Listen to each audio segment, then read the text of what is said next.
Hi guys, so we did our project on the plastic ban on Long Island. The first thing that we looked at was the actual local problem itself.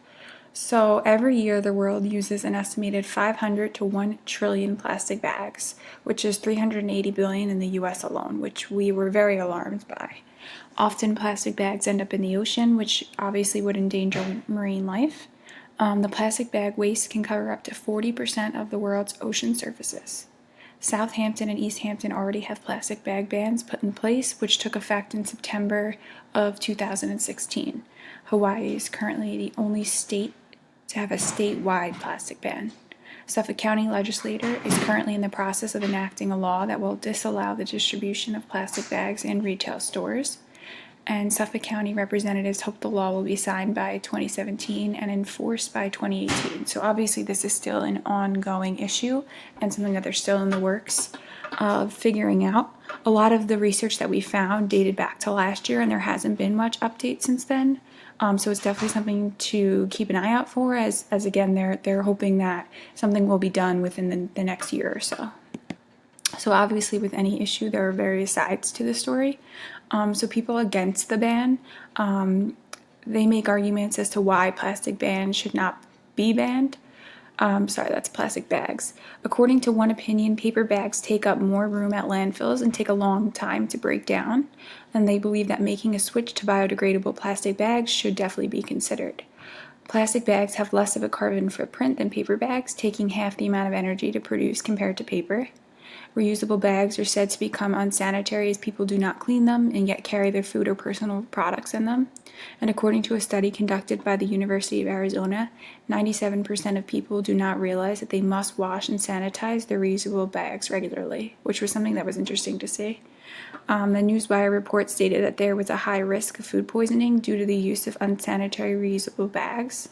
And the study discussed 64% of reusable bags contained bacteria, 30% had higher bacteria counts than what is considered safe for drinking water, and 40% of bags had yeast or mold. According to the University of Arizona study, single-use and brand new reusable bags were not contaminated at all. So this is the reason why some people are against the ban.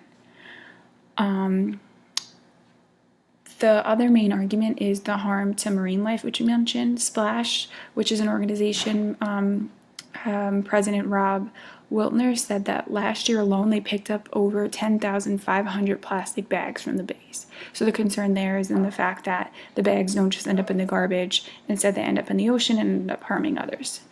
Marine life look at plastic bags floating on the surface as food sources, which will ultimately kill them. They don't, realize what it is, they eat it, consume it, and then it hurts them.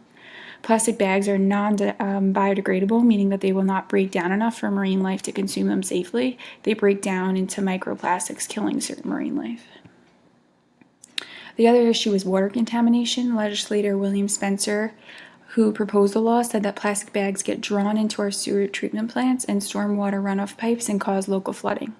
A lot of taxpayer money has gone to cleaning piping and sewer systems, and with pipes being blocked, contaminants can get into the groundwater system, which ultimately affects the water being delivered to our homes and businesses. So what are some of the solutions or mitigations? Many have suggested the use of paper bags as opposed to plastic. Paper bags are more expensive to make recyclable, but are barely reused or recycled, causing harm to the environment as well. The ultimate goal is to get bag users to switch to reusable bags in order to cut down on both paper and plastic bag usage. Customers would have to bring reusable bags or pay 10 cents for every paper bag needed, and the retailers keep paper bag profits. Officials are hoping that retailers will donate all paper bag profits to nonprofit organizations, which I thought was a great idea. If the ban is passed, eventually the health department could impose $500 fines on stores that continue to provide plastic bags.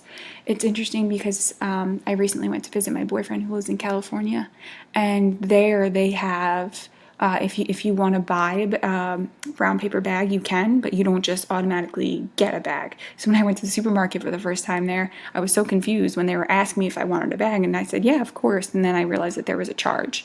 But to me, that didn't really matter, and if I was living in a place like that, I would just use a reusable bag.